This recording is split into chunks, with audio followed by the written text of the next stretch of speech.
are parties.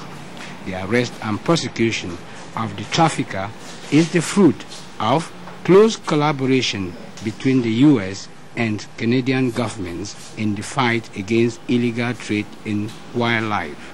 She was suspected of importing ivory from Cameroon to both the United States and to Canada.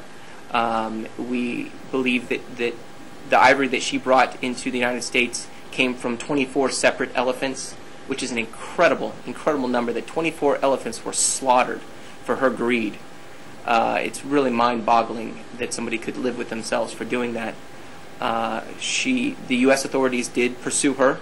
She was in Canada. She fought extradition for some time, but ultimately the Canadian authorities allowed her extradition to the United States, where she was charged.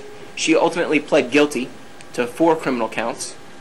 She was given a 5-year sentence. She was actually given 4 5-year sentences, but because a part of the deal, part of her saying, I did this, I was wrong, and not going to trial, means that she can serve, part of the deal was that she'll be able to serve those 5-year sentences concurrently. So ultimately she'll only spend 5 years in prison, and then she'll also have a probation period.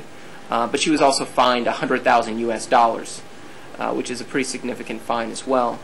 And I think this is important because it shows the seriousness with which the United States government takes wildlife trafficking and the destruction of Cameroon's natural resources. The judge at the sentencing said that he hoped that this very strong 5-year sentence in American jail would send a message to people that this is not a guiltless crime, this is not a victimless crime. This is a terrible plunder of a country's resources for the greed of one person.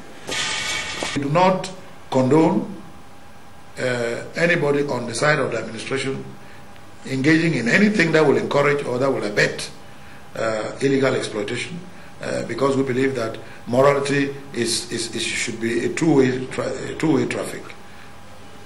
We expect morality on the side of those engaged in exploitation, but we also expect morality on the side of those who are administering and enforcing the law.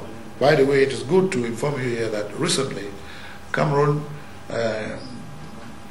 joined the United States State Department initiative, which is called COURT, meaning the Coalition Against Wildlife Trafficking.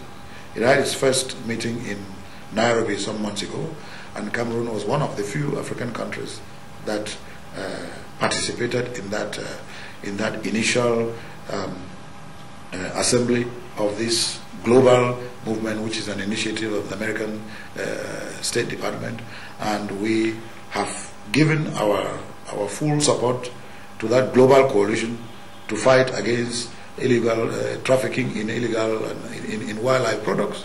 We think that with these sorts of international partnerships, Cameroon will continue to go down and be regarded and recognized as a country where wildlife protection is taken seriously, and as a country where anyone in the world can come and enjoy the wildlife as long as you do not abuse the wildlife law.